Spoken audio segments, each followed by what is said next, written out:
Hi ಸ್ನೇಹಿತರೆ, ಮೊದಲೆಲ್ಲ ಸಾರ್ವಜನಿಕ ಆಸ್ತಿ ಅಂದರೆ ಅದು ನಮ್ಮದಲ್ಲ, ಅದು ಸರ್ಕಾರದ ಜವಾಬ್ದಾರಿ ಎಂಬ ಭಾವನೆ ಇತ್ತು. ಆದರೆ ಸಾರ್ವಜನಿಕ ಆಸ್ತಿಗಳು ಸಾರ್ವಜನಿಕ ತೆರಿಗೆಯಿಂದ ನಿರ್ಮಾಣಗೊಂಡಿರುತ್ತವೆ. ಹಾಗೆಯೇ ಅವುಗಳನ್ನು ರಕ್ಷಿಸುವ ಜವಾಬ್ದಾರಿಯೂ ಕೂಡ ಸಾರ್ವಜನಿಕರಿಗೇ ಸೇರಿದ್ದು ಎಂಬ ಪರಿಕಲ್ಪನೆಯನ್ನು ಮಕ್ಕಳಿಗೆ ಮೂಡಿಸುವುದು ಈ ತಿಂಗಳ ಸಂಭ್ರಮ ಶನಿವಾರದ ವಿಷಯವಾಗಿದೆ. ಬನ್ನಿ, ನಮ್ಮ ಶಾಲೆಯ ಮಕ್ಕಳು ಹೇಗೆ ತೊಡಗಿಸಿಕೊಳ್ತಿದ್ದಾರೆ ಅಂತ ನೋಡೋಣ. ನಮಗೆ ಬಂದಿರುವ ವಿಷಯ ಬಸ್ ನಿಲ್ದಾಣ.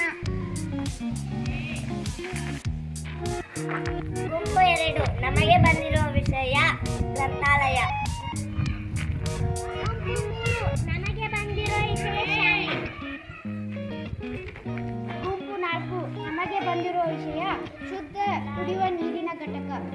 ಗುಂಪು 5 ನಮಗೆ ಬಂದಿರುವ ವಿಷಯ ಪ್ರಾಥಮಿಕ ಆರೋಗ್ಯ ಕೇಂದ್ರ. ಗುಂಪು 6 ನಮಗೆ ಬಂದಿರುವ ವಿಷಯ ಗ್ರಾಮ ಪಂಚಾಯತ್.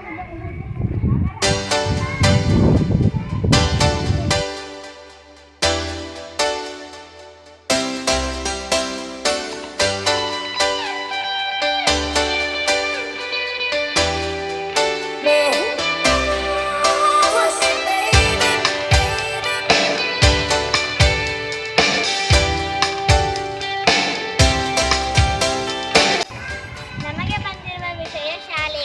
ಶಾಲೆಯಲ್ಲಿ ಉಚಿತ ಶಿಕ್ಷಣವನ್ನು ಪಡೆದುಕೊಳ್ಳಬಹುದು. ಮಧ್ಯಾಹ್ನ ಬಿಸಿ ಊಟದ ಜೊತೆಗೆ ಮೊಟ್ಟೆ ಮತ್ತು ಬಾಳೆಹಣ್ಣನ್ನು ನೀಡುತ್ತಾರೆ. ನಮಗೆ ಬಂದಿರುವ ವಿಷಯ ಗ್ರಂಥಾಲಯ. ಗ್ರಂಥಾಲಯದಲ್ಲಿ ಕತೆ ಪುಸ್ತಕ, ಕಾದಂಬರಿ ಪುಸ್ತಕಗಳನ್ನು ಓದಬಹುದು. ಇದರಿಂದ ನಮಗೆ ಜ್ಞಾನವನ್ನು ಪಡೆಯಬಹುದು.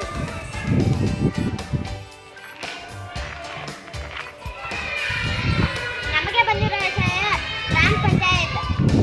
ಗ್ರಾಮ ಪಂಚಾಯತ್ ಅವರು ಜನರ ಸಮಸ್ಯೆಗಳನ್ನು ಮತ್ತು ಕುಂದು ಕೊರತೆಗಳನ್ನು ನಿವಾರಿಸುತ್ತಾರೆ. ನಮಗೆ ಬಂದಿರುವ ವಿಷಯ ಆಸ್ಪತ್ರೆ. ಆಸ್ಪತ್ರೆಯವರು ಜನರಿಗೆ ಉಚಿತ ಚಿಕಿತ್ಸೆ, ಉಚಿತ ಔಷಧಿಗಳನ್ನು ನೀಡುತ್ತಾರೆ.